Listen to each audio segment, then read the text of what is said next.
All right, everybody, hello and welcome as we are live with a special show where we're going to have guest Jeremy Kauffman on to talk about politics and, our shared sport, which is ultimate. So, Jeremy, thanks for coming on the stream. Sure. Happy to be here with you, Mike. All right, so before we get started, like I do with all my guests, I'm going to give you the opportunity to let people know how they can reach you. Sure. Yeah. Although I don't know why you would want to do that yet, but I am available on the internet. You can follow me on Twitter at Jeremy Kauffman. You can follow me on library, lbry.tv, where my handle is Kauffj, Kauffj. Those are the two best ways.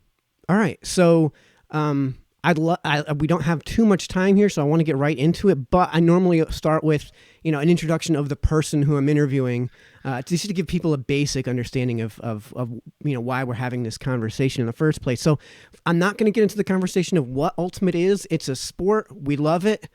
And, this is how you and I met. So I think we should probably just start with the basics of what drew you to Ultimate. And let's get that history taken care of. Sure. Well, in my personal case, Ultimate was really the first sport I ever feel like I really tried at. Started playing in high school and in 10th or 11th grade. It was just something people were doing after school. And I thought it was fun. And, I've now been playing for almost 20 years. Almost 20 years. And we've known each other, 15 of those? Yeah, probably about 15 of those. And of course, in terms of Ultimate, it's also something I had, my previous company I built, grew and sold. And it started primarily as a business that served the ultimate clientele. So that was how the business started. Oh, that's cool. So not only do you have familiarity with the sport itself as just a recreational thing, but also you've done business with the sport. Yeah, I mean, it's definitely aged. I haven't been working at the company for several years, but about 5 years ago, I probably would have had a better pulse on the perspective in terms of the sort of rec ultimate scene than it'd be a short list of people, right? It was my full-time job to know what was going on in the rec ultimate scene. Cool. So let's just talk about your experiences on the field and real quick, just so people get an idea of how intimate your relationship is with the sport, with the community, with the culture. So there's a whole bunch of different levels of play. Do you want to talk about real quick the levels of play you've been involved with and how much time you've spent actually playing this? Sure. So we heard about the high school game where we didn't even understand the rules. I then played in college where the farthest we made it was D3 national quarters. My senior year, I played on a club team that was, sort of regionals level for another several years after that. And then sporadically, different years I would play, different years I wouldn't play. I never played that seriously as a club player. Like even when I was playing I guess the first couple of years after college I did. Most of the time I spent playing club, I would try to play on a good team, but we weren't necessarily the most serious, most regularly practicing team. And then I spent a lot of time just playing for fun. I mean, because I really played Ultimate because it was fun. I'm a serious person at times. So if I'm doing something, I like to try hard at it. But I played Ultimate because I enjoyed it. And so I wanted to play on fun teams, go to fun tournaments. Yeah. I mean, that kind of harkens back to why I played it, just to get everybody gets an idea of, my background with the sport too.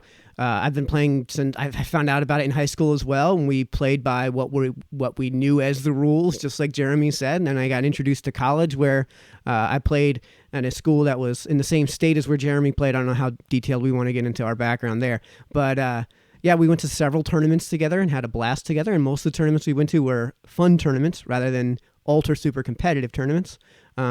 And then after that, I played a whole lot of league and not a whole lot of club, to be honest. But the last time I played was probably 2 or 3 years ago. I don't know when the last time you played any meaningful ultimate of any kind was. Yeah, I've still been playing summer league most summers, and I spent a lot of time playing league in the Philadelphia area, which is one of the best league scenes in the country. And Okay. I can say that because it's my professional job to know that. So that's like other people would just be repping their town. That's a fact when I say it. So Yeah. I mean, I agree with you. It's up there with Ottawa and Boston, and to a lesser extent, New York, as some of the better communities in terms of the a level of play within the league.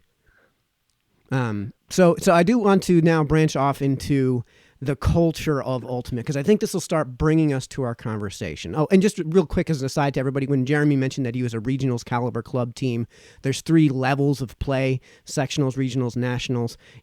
Basically, everyone qualifies for sectionals, and then if you do well at sectionals, you go to regionals. And if you do well at regionals, you go to nationals, and then that's the final remaining roughly 16 teams. I think it is actually just still 16 teams that go to nationals every year. Just to give everybody an idea what he was talking about.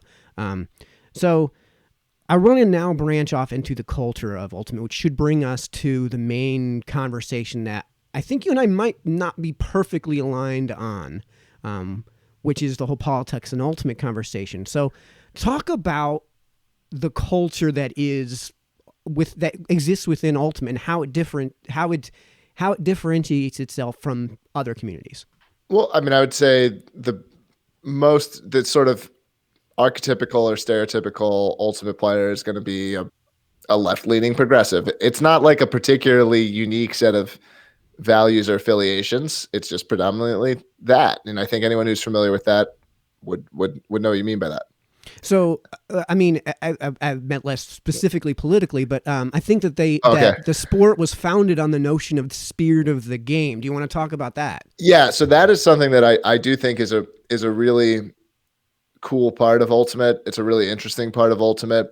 It's this idea that the game is supposed to be self-officiated. So in a lot of sports, you have rules that are written in a way that assumes player will break the rules, right? It's no one thinks that basketball players are being jerks when they foul in the last minute of a game, right? And no one thinks that a football player is being a jerk, if they potentially they know they're committing pass interference, but the guy's going to catch it anyway, right? That's considered like a smart thing to do.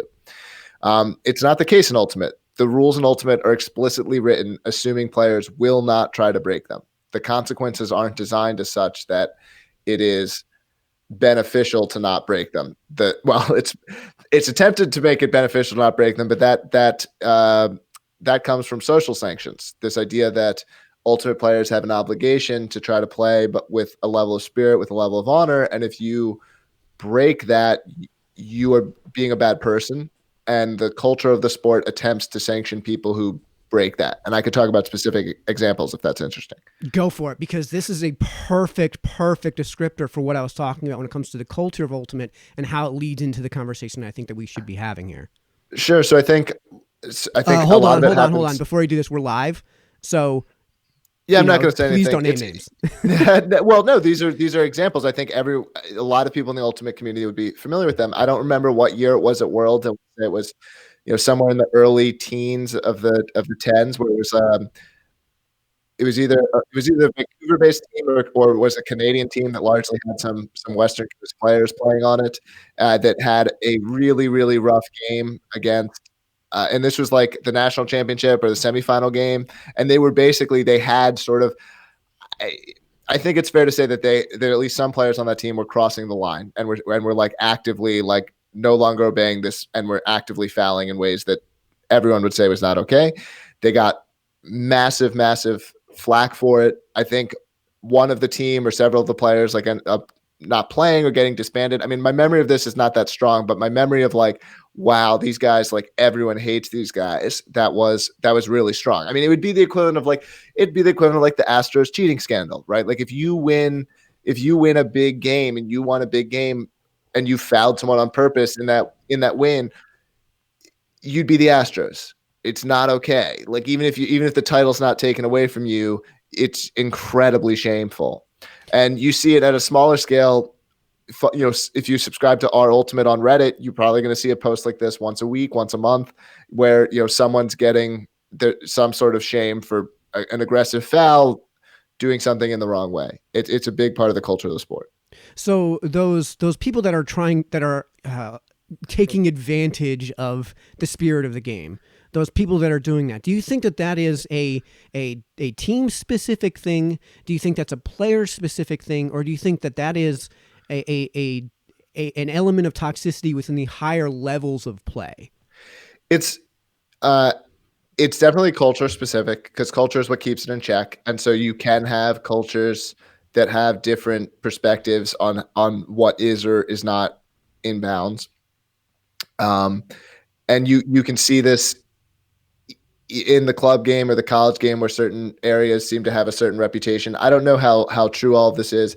I think though, for the most part, the system does a pretty good job of keeping people playing in a respectful way. All right. I actually was a referee for the AUDL. I know that this has been a contentious issue because it kind of flies in the face of that culture of spirit of the game. Because at the professional level, the players are getting paid. They're not getting paid much, but the players are getting paid. So there may be some philosophical rationale, some encouragement from that monetary gain to again usurp the spirit of the game. And as such, I think I've said this before. I don't know what your thoughts are on the matter and how this relates back to how you think this might relate back to the culture itself. But there's been some pushback against referees, and my contention is that if you want the sport to be a spectator sport, I don't see how you do it without the active referee. So maybe you want to chime in just real quick on that and the role of the referee in the culture of the sport. Yeah, so I think it's a situation in which there are trade-offs. I don't know if I would come down strongly on one side or another. So maybe I could just talk briefly about what's going on, which is that like the more you codify the rules, the more you are sort of making it culturally okay to break them. Like adding referees, without a doubt, increases the amount of time that people are going to try to break the rules on purpose, right? It does increase the amount of times that happens. It also could be true that it decreases the amount of times that it successfully happens. Right. Right. And so I think that's the question. And are you optimizing for minimizing attempts to break the rules? Are you opting for minimizing successful times that the rules are broken? I'd rather optimize for attempts personally. Like when I go around and play, it's less important to me that the correct outcome get produced, but so much that like people aren't trying to cheat. I don't want to play with people who are trying to cheat, right? I'd rather play like if 10% of time cheating happens and it's successful, I'd rather play that way than like 5 to 10 times that amount of cheating happen, but like it's mostly unsuccessful. Even if there's a lower amount of cheating that's successful, like I just don't want the cheating to try. I don't want it to happen in the first place. And so I think the cultural sanctions minimize the attempts. And so Okay. I prefer that. Is it right for the highest level of the sport to play that way? I don't think there's an objective answer to that question. It's about what your values are. So like, I don't know. Yeah, no, I mean, I don't want to spend too much time on that topic because I really want to branch off to the main topic here. It's just, so I don't know if you ever saw the Nationals championship final between the two back-to-back finals between Wisconsin and Florida, which I consider to be, as a spectator, completely unwatchable because it was just non-stop foul contest, contest, foul contest. And the game wound up taking something like 3.25 hours each time because it was just nonstop. And the guys in the booth by the end of it said, we don't even know how to call this game because we can't hear what's going on. We can't tell what's going on. We don't know what their decisions are. When a foul gets called, when a call gets made, we don't even know what it's about because we can't even guess what it's about because at this point they're deliberately just taking advantage of the rules and calling travels on travels that aren't travels. So that's where I think at the highest level of play, I think you have to, if you're going to create a spectator sport, weed that out. And I don't know how you do that strictly culturally without an actual sanction. And that's where I think the active referee comes in. And I think that actually naturally segues. And I get it. You disagree. That's I don't think there's. Not me right. I don't think there's an objective. And honestly, I don't watch that much Ultimate. I played it, and it was my job to talk to and work with organizers around the country. I've probably watched less than 100 hours of other people playing Ultimate. It's not something I spend a lot of time doing. Yeah, well, like I said, I agree with you that there isn't a really great objective answer to that. But that at some point, the cultural sanctions bleed over into what are effectively actual sanctions, and that I think is where we should talk about the politics of this issue. So you talked briefly about how the culture, the demographic is very left leaning. Yeah. I mean, I don't think that's unfair to say, correct? Sure, you go to a rodeo or a NASCAR, and you'd have a right leaning, culture. Okay, so can we talk about just quickly why it is you think that this sport breeds um, as left a culture as it does? Uh, A left a succinctly, politic as it does. Sorry. succinctly, initial selection effects compounded by uh, reinforcement of people seeking organizations that already have their values and share their values. So Ultimate started as a counterculture sport. The counterculture was the left, right? We're talking about like the anti-war, the hippies, these kinds of people. These were the people who started the sport. I mean, the earlier days were like arguably crazier than now in terms of how extreme they took some of this stuff, right? I think the trend has been in the direction that you're saying. It's not even clear to me that the sport is more left than it was 30 years ago. It started that way. So is Ultimate the most left sport right now? I don't. It probably is or near it. Was it 30 years ago? Probably was then too. It's just So, so yeah. you're suggesting that the political culture of the sport hasn't changed really all that much over the years. I I wouldn't suggest that strongly. I don't know enough to say. I think Okay. that it's possible. From your experience, where is that Overton window then? Not only now, let's ask you two questions. Where have you gotten a feeling of where that Overton window is and how narrow it is relative to the general population who might be watching this and have no understanding of where Ultimate stands? I mean, I think the like there's a big cluster at the left. I don't think that I think you can find teams that aren't all that way or aren't predominantly that way. Certainly that aren't all that way. I think you can find, and I think that you can you're going to be quieter if you don't share those values, but you're not going to be ostracized. You're going to be able to play. I don't think there are like really good ultimate players who like endorse Donald Trump and then like aren't allowed to play on a pro team but would have made it otherwise. I think that you're going to find teams who base their team identity around Ruth Bader Ginsburg and none that base their team identity around Clarence Thomas, right? There's no, but I don't. And the more your team is like club and socially based, the more it does make sense to exclude people who don't share your values. You're doing this to go and have fun. You're not doing this to put together the 27 best people that could play. You're putting this together to have a group of people to go around with and have a good time with. And that means that you want people who share your values. So I think the more you go down the ladder, you're going to find the more selection around this. Where if you went out, and you wore a MAGA hat, the team's not going to ask you to come back. But the more you go up the ladder of competitiveness, I don't think there are teams that are like not taking a guy who's a good player just because he has certain political beliefs. So, how about political beliefs that are held entirely in private? So, I've made a concerted effort in my life to leave politics completely off the field, and these are conversations I try like hell to avoid having, even within the communal scene when when the guys go out to get a drink, and there are people who do not share my values, who absolutely would be, we'll say it, Bernie voters, and who I really get really well along with.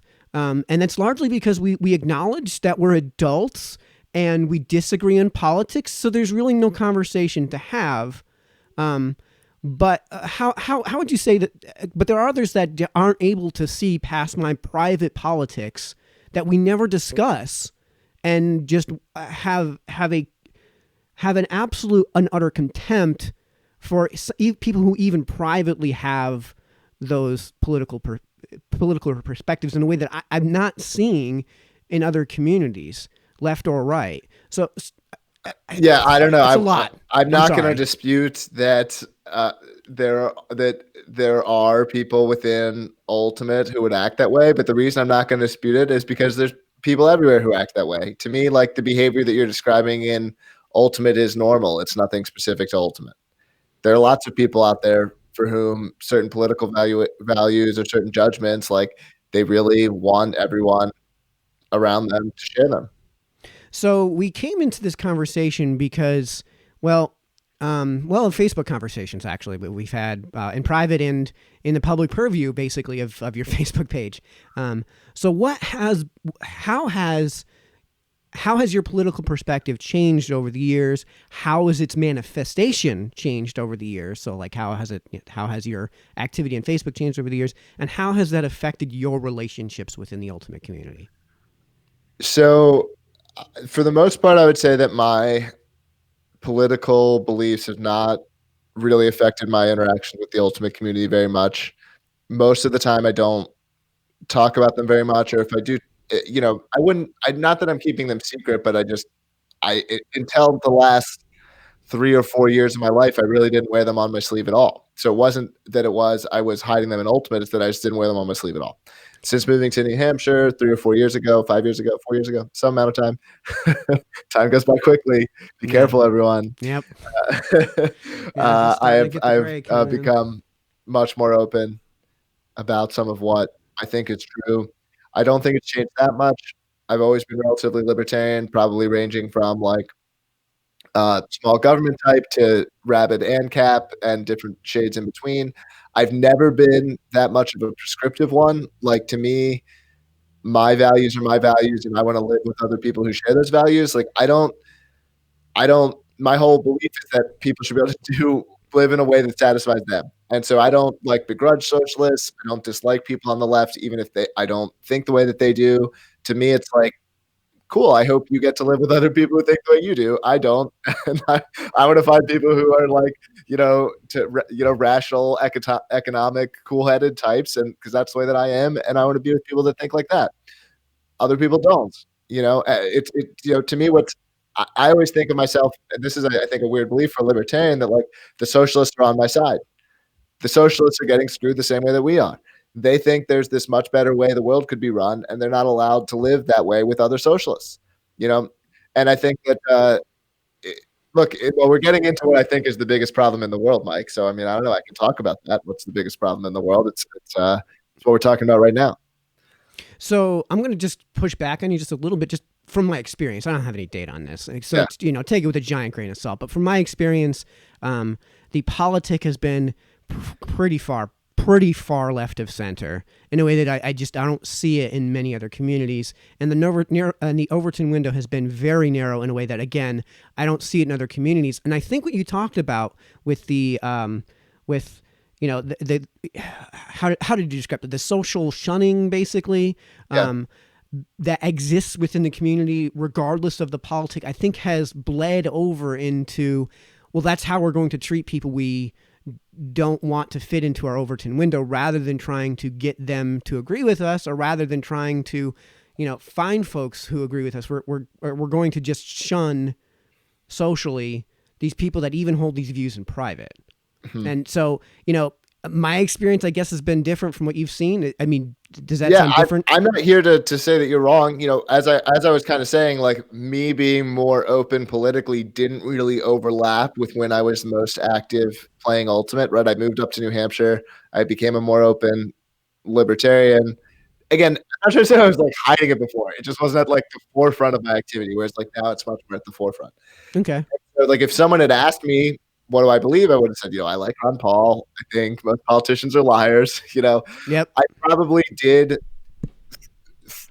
phrase things in a certain way. I also am not like in substantial disagreement with the cultural left. So maybe you like, there's a lot of what the cultural left thinks that like I don't think is wrong. I think their solutions might be wrong, but I don't think their values are wrong. So it's not that hard for me to, empathize and talk to them in a way that like, yeah, that does suck. Like, I think your idea of fixing it's like stupid.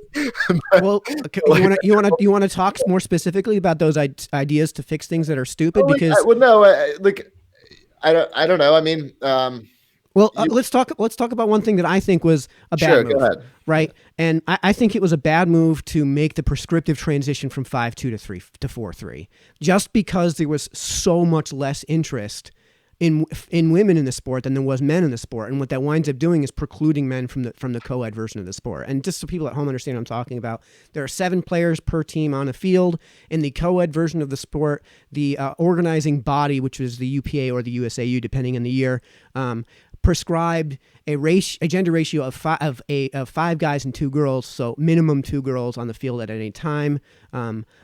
Teams bent that rule constantly depending on how many girls were available to play. But as a prescriptive policy, I don't think the transition from 5-2 to 4-3 was a smart move because there was, if you actually looked at the number of people who were interested in the sport and the active participation rates, it didn't reflect 4-3 at all. It wasn't even close. In fact, 5-2 wasn't even close.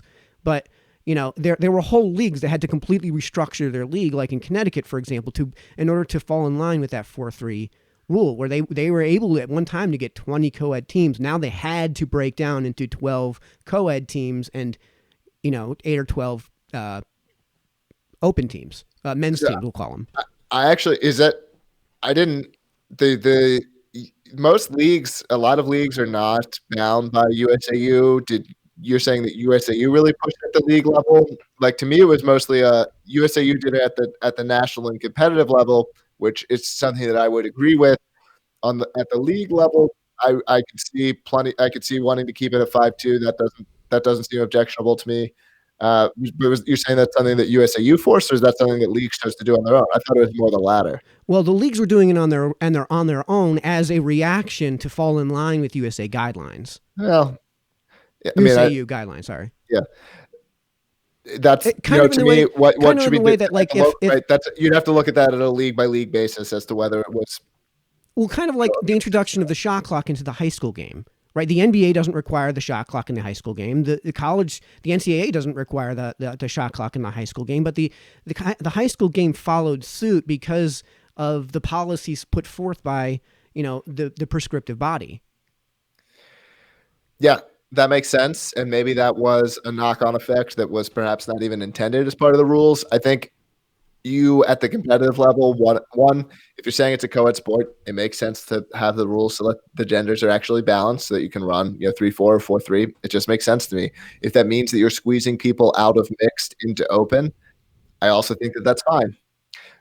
It's like you're going to get a ratio of on teams themselves that matches the ratio that you set as the rules, right? A 5-2 team makes sense to keep a team ratio of 5-2 men to women. If you shift that, yes, you're going to push men out and into open. You may also end up bringing some women from women's into co-ed because they can now play on a higher caliber team. They can be a nationals level player, whereas when they're playing women's, they're only a regionals caliber player. Yeah. So you should get an effect in both directions. You should see, just purely economically speaking, you should see a small depression in the amount of women's teams, a depression in the amount of mixed teams probably on net, and an increase in the amount of men's teams. I don't think it. Yeah. I just don't think the game theory actually works out that way when one side is so much more interested in the thing than the other. So what I've actually, but if people are so interested, they'll play men's, right? Like if you're saying that people want to play, part of a huge part of why men play the co-ed game rather than the men's game, and why the interest and the demand for those co-ed games is greater, is because of that cultural element of being able to play with the opposite sex. That's fair. It may squeeze out some men entirely. I would still be in favor of it, honestly. Like even if it squeezed out some men entirely, like I would personally rather still be playing. I'd rather be playing a sport when I'm playing co-ed that is closer to 50-50 on men and women. True, but then you have to be able to get into the team, and if you can't get into the team, go play men's. Yeah, and unfortunately, a lot of these leagues and the smaller leagues that I've seen have just basically completely abandoned the men's league because they can't get enough people to sign up once that ratio changed, and the number of people who are in the league, instead of growing the sport, winds up shrinking. Yeah, by a meaningful degree. That's a problem. Well, so as again at the league level, I'm not. So I am happy to give an endorsement for it and argue for it at the national level, at the level of like how is the sport officially organized. I acknowledge that could cause leagues to change or make decisions that may not have been right for them, and I support making the choice at the league level in terms of the composition of what makes sense there. Yeah, right. So I'm not going to defend every choice that was made at the local level. Yeah. I mean, I don't think that leagues should be. I think you're right. I think the league should be working on a bottom up approach, which is what suits your league best.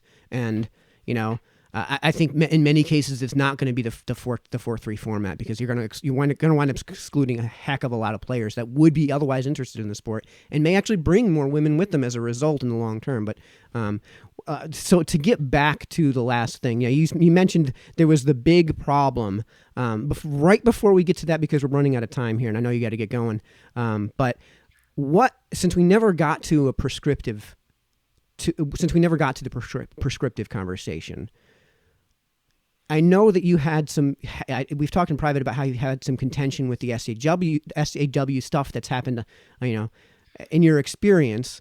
What prescriptions would you provide? I don't want to overstate it. So yes, in fact, that was actually probably it's funny because it happened to me in New Hampshire. It's probably the largest interaction. It's really the only team experience I've had where something like that happened, where they started sharing some materials that like, I didn't think they were sort of like factually or representatively correct. I didn't see them. You want to give one example? I don't want to get into it. I don't really want to call out this team that much. I mean, I guess it's the what is it? It's a fairly classic whatever presentation of the inequality and what it is with the different boxes and the fence, right? And they're I can't remember. It's like inequality versus justice or something about how there's different people on different boxes and can they see the baseball game? Do you know this image? No, I don't. I'll stop trying to describe it. Is it the quaternary image with the? No. Okay. Let's not. We don't need to get into the specifics of it.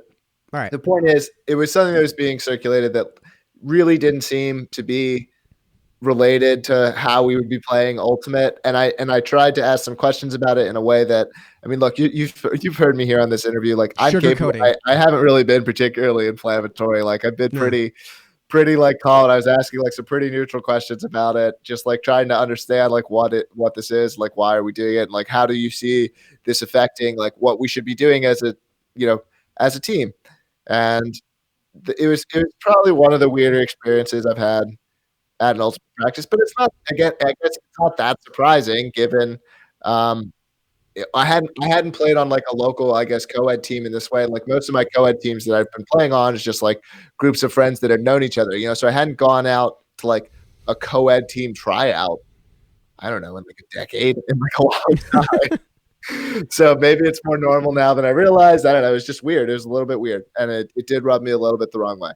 But I think it's partially them doing what I said earlier in the show, which is this is a group of people that wants to hang out, that wants to have fun with one another, that shares a certain set of values, and they are trying to apply a filter to find people that share those values. It is about more than just winning. I think it's fine that it's about more than just winning because you're trying to hang out. And I think it's fine that if they said, you know what, Jeremy's skeptical of some things on the social justice left, and he's probably about an average player talent-wise. Let's just take a player of a similar level of talent that shares our values. And like, well, I can't be mad that you did that, right? I'm not upset. Yeah, I mean, I think that their degree of self-selection when it comes to private politics is in utter contention. It's in direct contest with any intentions to actually grow the sport. So, if I was going to make something prescriptive, it would be, can you guys please, if people have private politics that they don't ever bring to your community, to your social group, or to the field, can we be adults and say, hey, we disagree on certain things that we don't need to bring up? So I don't disagree in terms of what I would like, right? My values are that we should be interacting this way. I don't like the politicization of everything. Like, I want to choose where I get it. I like, if I'm going to go get a chicken sandwich, I just want to go get the best chicken sandwich. I don't want to have to think about, of all the chicken sandwich places, what are their policies on like an 18-dimensional matrix of various issues before I can decide where to get a chicken sandwich. I just want to be like, well, that chicken sandwich tasted the best, so I'm going to get that one.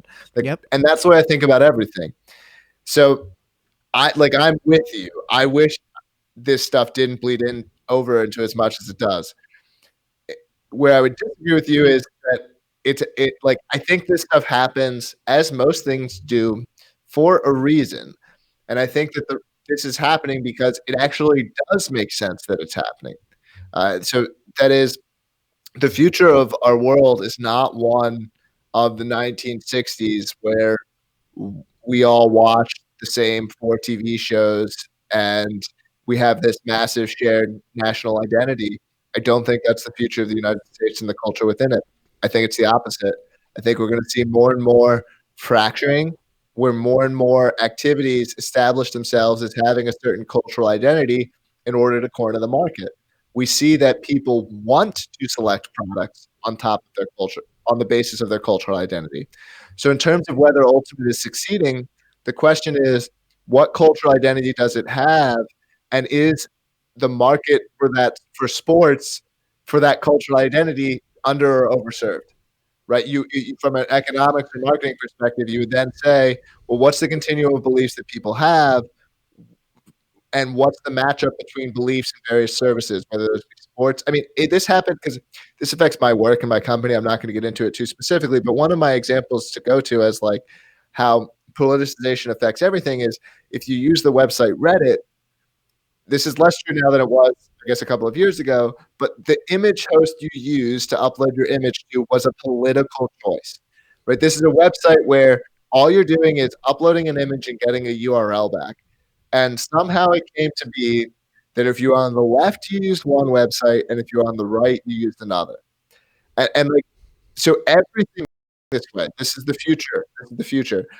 So, you can say you don't like it or whatever. I don't know. I don't think it matters. I think this is what's happening. Yeah, I mean, the reason I don't like it is because the reason I go to a baseball game is to watch baseball. The reason I go to Ultimate is to play Ultimate, right? Well, like I think it's going to be a center right sport, man. The left doesn't care about baseball. Yeah. Well, that's, again, it's politically. I don't like seeing the NFL having any political stuff, because the reason I go to ESPN, so some sports will try to secure the middle, right? And so I think like the NFL and the NBA and honestly baseball. I was kind of making a joke when I said it was center right, but maybe that's true. It's probably true. It's probably honestly true.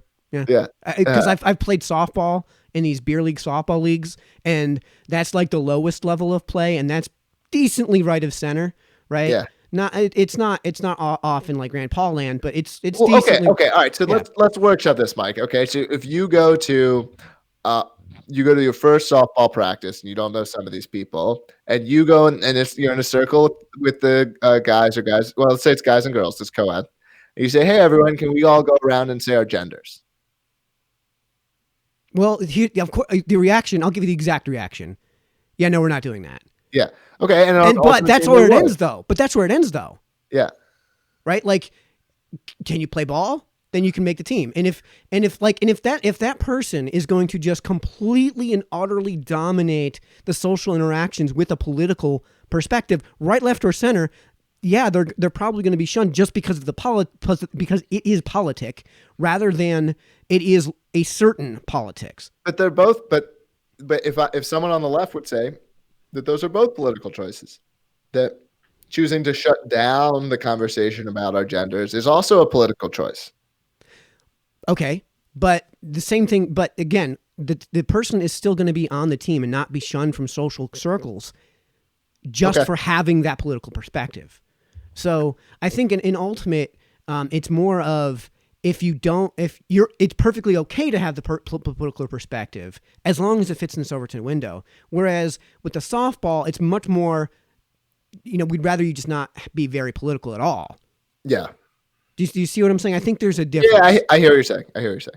Yeah. So, and it's true of other sports too. Soccer, you'd actually be surprised. The soccer players I play with are all Spanish speaking. They're all from Guatemala. And interestingly, they're all Trump supporters, which I never would have guessed. They're all illegal immigrants. And I'm saying illegal because I know them. I speak Spanish with them. They've said how they got here and it wasn't legally.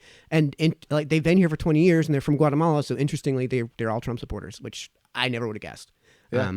But all right, so we're probably running out of time here. We don't have any questions for Q&A. Did you want to get that one final question of what is the big question, or do we not have time for that? Yeah, sure. I'm actually not in a hurry. We had a shorter calendar time, but if you want to go until at least 7, it's fine. this is as far as I want to go. Sure. I Yeah. don't Okay. Yeah. think Sure. I don't think people. We'll end with this. So, I mean, Yeah. this is not very related to ultimate or politics, but it's related to that comment I made earlier that like I really do see myself as being on the same team as the socialists. Like, if I ask myself what's the biggest problem in the world, I think it's really strange that our well that our societies are organized in such a narrow set of ways that we do all this science and experimentation in science and business and fashion and cooking, and we push and we discover what works and we discover what doesn't, and we satisfy people's tastes and interests in a million different ways. And then when it comes to how we organize ourselves, it's just really narrow. We don't try new things. There was a time when Hmm. if you went back in time and introduced the idea of democracy, like at one point in time, democracy was an innovation. Like it wasn't the natural way that people organized themselves. People came up with that and figured out a way to do it. And I believe America is the best country in the world. I don't want to live anywhere else. I'm happy that I live here. But America was an innovation, and we've stopped innovating at this level and in this way. And so I think the number one thing that could happen is if we do more of these experiments, especially skin in the game ones. Like moving to America was this skin in the game experiment where people moved somewhere far away and tried to live this other way. And so this isn't some like I said earlier, I'm a libertarian, but I'm not trying to like backdoor convince you to be a libertarian. Like if you're a socialist, you should be like, yeah, this stinks. Like I know libertarians like to make fun of socialists for being like, oh, socialism has never been tried, despite pointing out a bunch of examples of it. And yes, I am personally skeptical that socialism would work. But if 100,000 people want to try socialism, we should be cheering them on, because if it did work, that would be awesome. And if it didn't work, then we're right. Yeah, right. Like if someone comes to me and says, Jeremy, I have a way to generate infinite energy, I, as someone with a degree in physicists, am extremely skeptical. Yep. But like, if they can prove it, yep. That's awesome. That's really and then our laws of thermodynamics just go completely out the window. Look, but the laws of thermodynamics can be wrong. Yeah. Everything can be wrong. That's the nature of science and discovery. We should never become so inured to the production of new evidence to think that like something can't be true. And so if someone comes along and says, I'm going to do an experiment, and it's going to cost you nothing, it's going to cost me my life if I'm wrong, we should be like, let's go, dude, do that experiment. And so this is my number one thing. I think it's really important. All right. So where do echo chambers then? I think this is probably the last question. Where do echo chambers fall into all of that?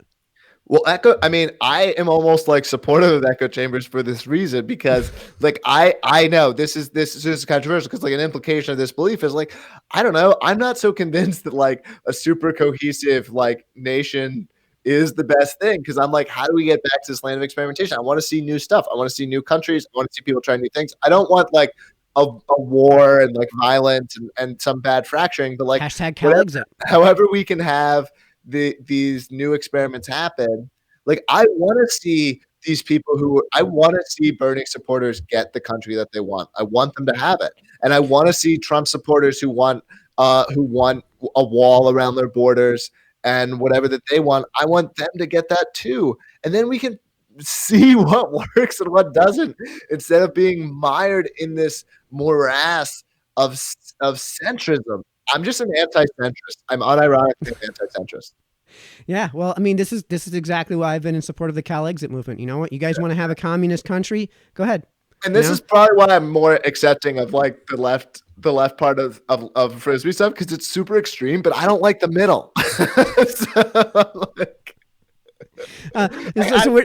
Where do you think that puts me then? Because I think I'm pretty far away from the middle. I don't know. You've interrupted. No, you're not a centrist. You're not a centrist. I'm not claiming that you're a centrist. And I don't think that's a good thing. I think I'm pretty far from center, and I think I'm wrong.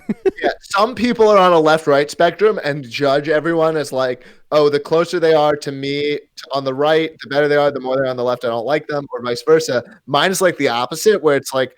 And also, I don't really believe in the full left-right dichotomy, but it's like I like you as you get closer to me. Then there's a certain range where I really dislike you, and then you get all the way on the other end, and I like you.